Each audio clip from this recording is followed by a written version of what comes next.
평안하십니까? 오늘은 창세기 7장 대홍수 심판과 하나님의 은혜로 구원받은 노아의 가족에 관해서 함께 생각해 보고자 합니다. 1절에서 16절입니다. 하나님께서 노아에게 방주로 들어가라고 명령하십니다. 노아가 구원받은 이유는 악한 세대에서 하나님 앞에 의로웠기 때문입니다.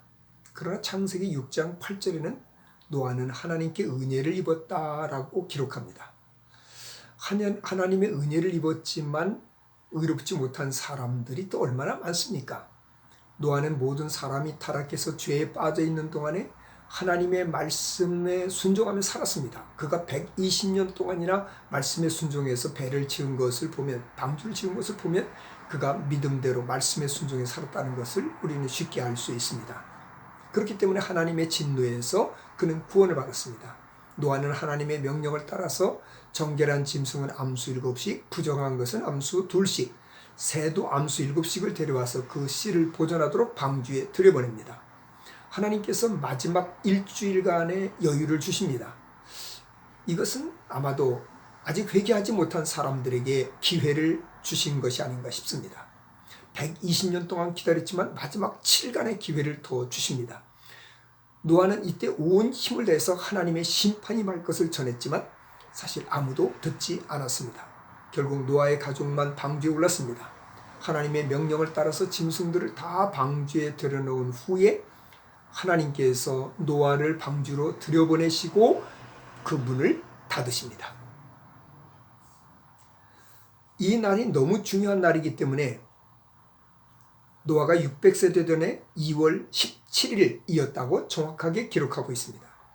노아는 120년 동안 목청을 높여서 하나님의 심판에 대해서 외쳤을 것이지만은 저들이 돌아오라고 외쳤을 것이지만 그러나 사람들은 산 위에 배를 만들고 있는 이 노아를 미친 노인으로 미친 영감 취급을 했을 것입니다.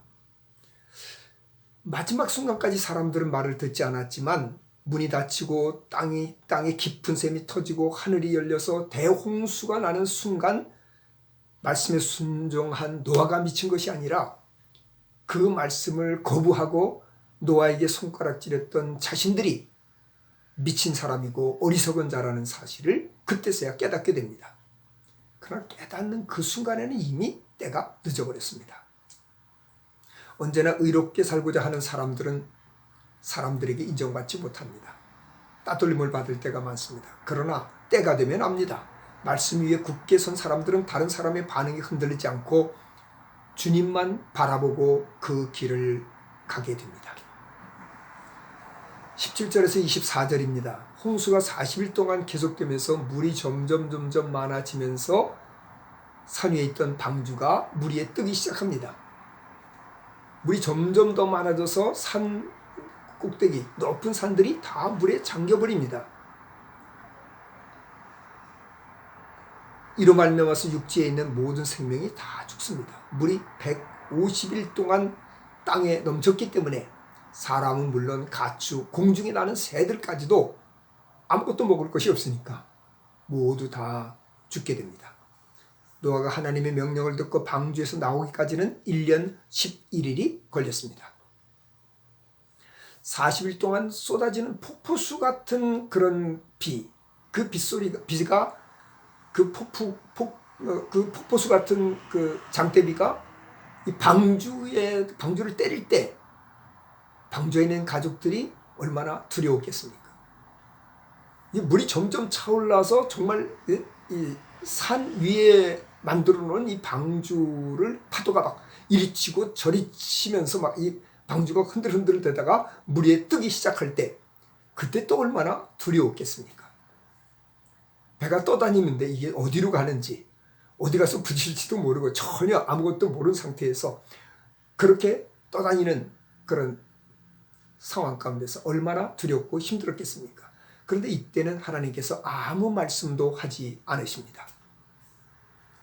오직 하나님을 신뢰하고 하나님의 은혜를 구하는 것 이외에는 다른 방법이 없었습니다. 우리도 환난을 만날 때, 아니 지금 우리는 정말 큰 환난 가운데 있습니다. 날마다 들리는 소식은 좋지 않은 소식, 부정적인 소식, 그리고 두려움의 소식만 들립니다. 바로 이때 우리들이 구할 것은 무엇입니까? 하나님을 신뢰하고 하나님의 은혜를 구하는 것뿐입니다. 노아가 방주 안에서 하나님의 은혜 가운데 머물렀던 것처럼 오늘도 하나님 안에서 주님의 은혜 가운데 머물기를 간절히 바랍니다.